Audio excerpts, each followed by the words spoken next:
Here is an explanation on what device we used to do the testing after actuating our compressed air racing car. In our design, we use an 18mm PVC tube which matches with this commercially available high-pressure cylinder. The size is universal. In the early stages, in order to save students from increased costs due to large usage of high-pressure cylinders, so in the early stages, students can instead use this manual pumping device for simple testing. Its concept is like this. We insert the PVC tube onto this valve seat for quick release. There is a pressure accumulator over here. We pump the air from the air pump into this pressure accumulator, and then using this unidirectional valve for quick release, we can instantaneously release the high-pressure air from the accumulator, which will cause a high-pressure reaction. Therefore, our compressed air racing car will be launched instantaneously.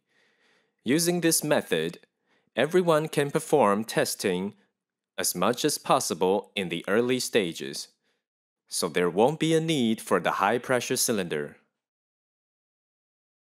In addition, regarding this high-pressure cylinder firing mechanism, if you don't have this commercially available device, the teacher has provided this in our online resource. We can make our own by 3D printing these parts. Then students can buy a screw rod and spring, and we can use this with the same concept as an air pistol. We use this spring to instantaneously push the screw rod forward, and there is a nail here that serves as a firing pin. If our high-pressure cylinder is placed here, as I release this trigger, the high-pressure cylinder will be punctured by the firing pin at the front, and the pressurized air will be released. When installing the cylinder in our compressed air racing car, it will be launched with speed. This is a manual firing mechanism. If students have an original manufacturer equipment, it is electric, and after we fasten the spring, like this, there is a solenoid release switch here. All I have to do is press this switch, and it will instantly release the firing pin into the cylinder. So our compressed air racing car is installed onto this connector. Since the design of each car is different in height, it is designed to be adjustable to match the height of our car body.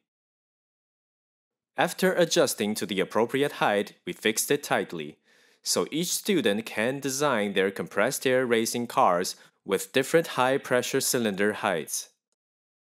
Next, we fasten the spring. There's a fail-safe safety mechanism here. I will leave it open first. During this testing, we wait for the timer to be installed and set. We wait for the teacher's or the referee's instructions, and then we press our actuator switch, and it will push the firing pin to puncture the cylinder. At this time, our compressed air racing car will instantly have a lot of energy to rush forward. So this is an electronic type actuating device. So, depending on your resources at school, if it is convenient, students can DIY a device like this or DIY an actuator device using a spring and a screw rod. We just need to buy this high-pressure cylinder so we can carry out all the speed measurement activities of the compressed air racing car. Hello everyone. Here I will introduce you to the device for measuring the speed of our compressed air racing car. This device was self-made. If students want to make it by themselves, we have provided related resources in our online course website. Its design is composed of a pair of infrared switches. This one is start and this one is finish. It is controlled by the Arduino Uno controller. The relevant program code will be provided to you all in our teaching material resources. Our speed measurement situation is like this. Our compressed air racing car will first pass through the starting sensor, and then after a period of time, it will reach the ending sensor. The distance between the starting and ending sensors will be 20 meters, so later I will roughly explain the starting and ending concept.